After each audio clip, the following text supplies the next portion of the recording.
nous allons maintenant parler du volume et de la capacité. Bien, nous avons vu dans une vidéo précédente que le volume, en fait, c'est l'espace à l'intérieur d'un solide, tandis que la capacité, c'est la quantité de liquide à l'intérieur d'un solide qui se mesure généralement en litres ou en millilitres dans le système métrique.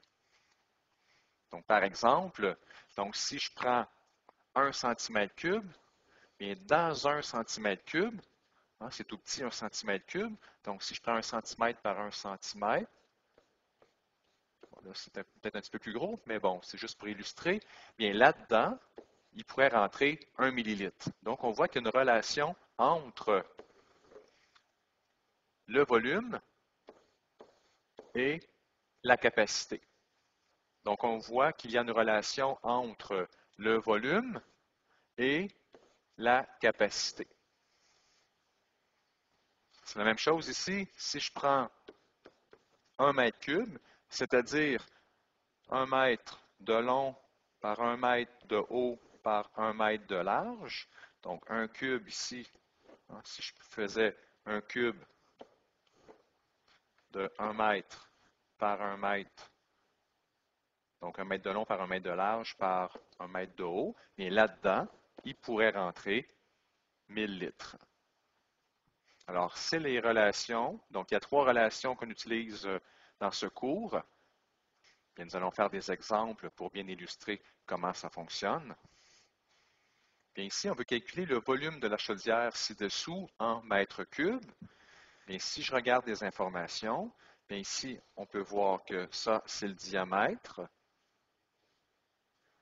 Ici, c'est la hauteur de la chaudière. Et nous cherchons le volume en mètres cubes. Donc ici, le schéma est fait, j'ai dégagé les informations. Bien, nous allons, bien en fait, je vais faire un plan de résolution.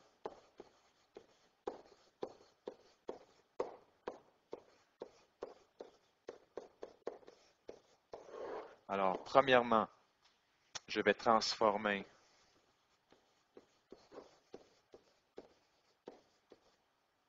les centimètres en mètres. Ensuite, bien, je vais calculer le volume de mon solide. Alors, étape numéro 1, je vais transformer les centimètres en mètres. Donc ici, 80 centimètres, en fait, ça correspond à 0,8 mètres.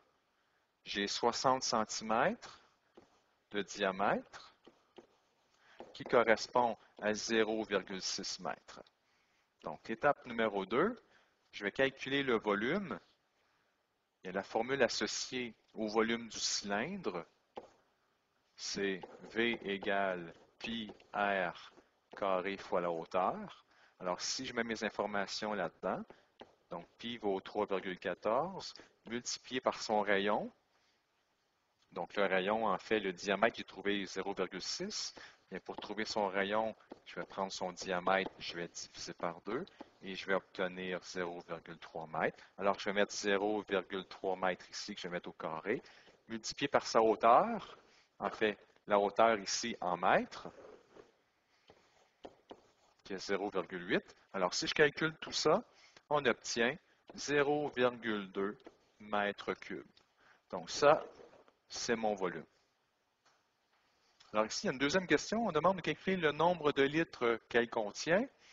Alors ici, nous avons trouvé le volume. Alors, il y a une relation entre le volume et la capacité en litres. Alors, le volume, il est en mètres cubes. Donc, ma relation, elle est ici. Donc, j'ai 1 mètre cube qui correspond à 1000 litres. Alors, je vais prendre cette relation-là. Donc, j'ai 1 mètre cube qui est égal à 1000 litres.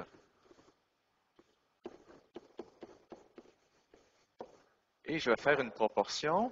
Donc, comme j'ai 0,2 mètres cubes que nous avons trouvé ici, alors j'ai remplacé mon volume par 0,2 mètres cubes et je vais chercher ma capacité en litres. Alors, si je fais mon produit croisé, alors 1 fois C, ça donne C, est égal à 0,2 fois 1000. Donc, qui va nous donner C égale 200 litres.